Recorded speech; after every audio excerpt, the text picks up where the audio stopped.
Hello, my name is Donald Lawlis. I'd like to talk to you a little bit today about gun control and why I oppose it.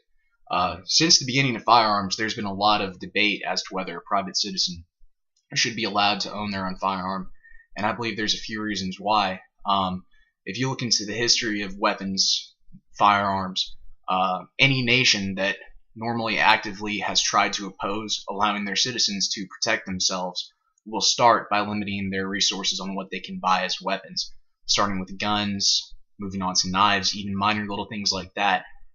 You'll see throughout history, from the Soviet Union to Nazi Germany, even to the early days of feudal Japan, that resistance was blocked off, unable to happen because the governments refused to allow their citizens the right to bear arms.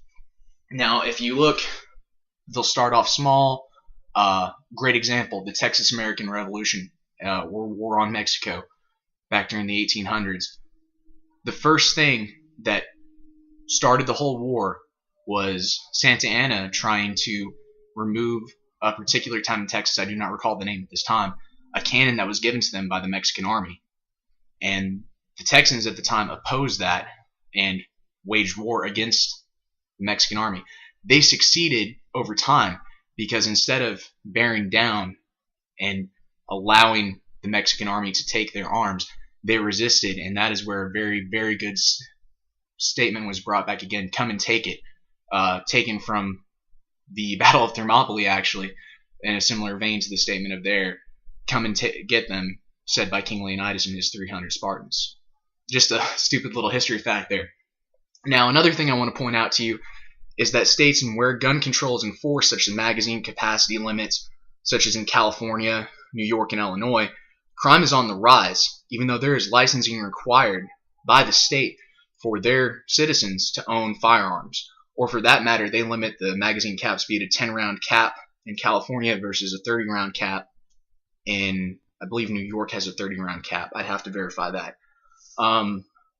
Whereas states such as North Dakota, Maine, and Texas, crime is decreasing because of a citizen's right and the fact they practice their right to bear and arm themselves.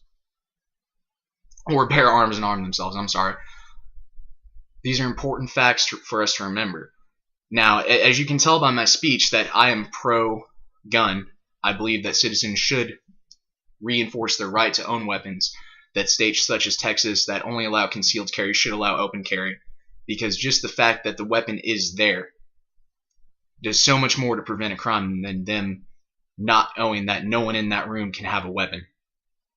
Minor little things like that are what help prevent crimes, in my opinion, in our society.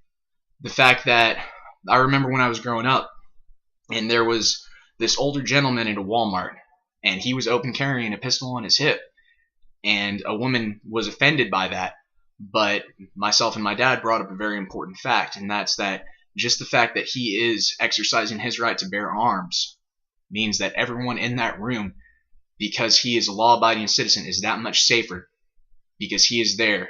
He's acting as a sheepdog, if you will, to protect his flock of what he sees as the rest of the citizens in his state.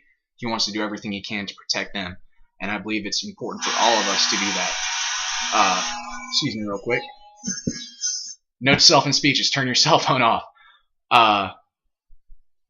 I find that very, very important, that just that statement alone, the fact that he showed that respect toward the rest of us to wear it open carry instead of trying to conceal it and let everyone know I have this, was a testament to being American.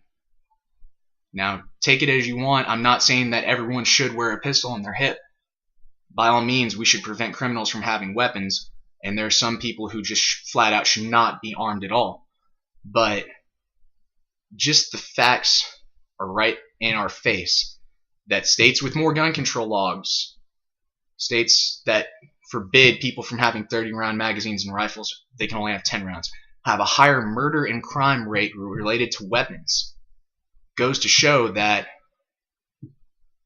no matter what, if a criminal needs a gun, if a criminal is going to kill someone, they're going to find a way, no matter what the state law says. Now, I hope I've informed you all a little bit about this, and just want to say it's in our rights. We should exercise them, and please do. Thank you.